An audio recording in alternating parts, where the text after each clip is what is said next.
There's an abundance of research in the top journals that show that this amazingly simple approach is very effective. And if you compare this, which has now been studied and used 7 times in the Middle East to basically stop war violence, and has been very carefully studied in research, believe it or not, there is nothing else as of today that has been shown to be as effective at preventing and stopping war than this, I'd say, very foundational influence of increasing peace in the society. So the hypothesis here is, if you have a small number, a relatively small percentage of a population meditating, transcending, experiencing that deep calm within themselves through a mechanism that Dr. Hagelin, as a quantum physicist, can explain better than I, just as you could say violence begets violence, through this meditation practice, enough people, peace can beget peace.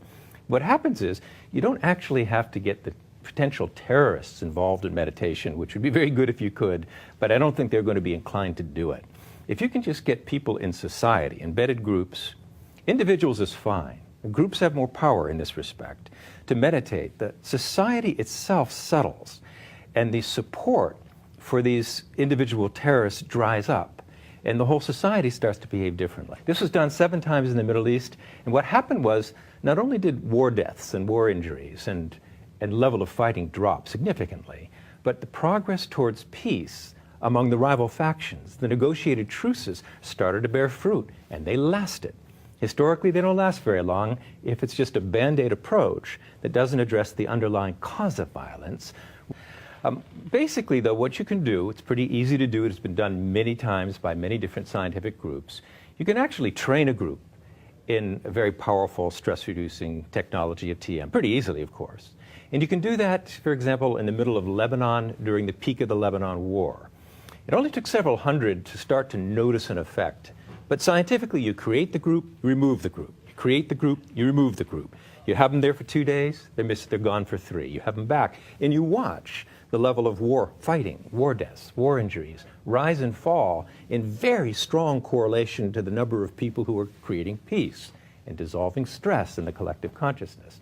When you've published 40 or 50 studies like that, you end up building up evidence that is really beyond irrefutable. There's never been an approach that has been studied as carefully and has been demonstrated to be so powerful. The effects can actually be felt very, very soon. And as Bob said, you can't just do that.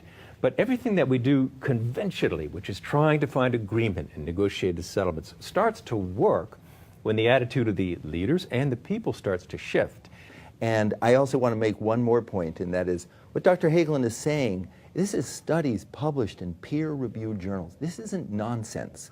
And I'm very passionate, and we've talked about this, about peace and the need to look outside the box, because we all now know conventional approaches do not win. And it just takes one person, whether a wealthy person who could say, let's do this. Let's do this. It's a fraction of what we're spending, like in a minute, in combat to do what we're doing. And if it does work, it can change the world.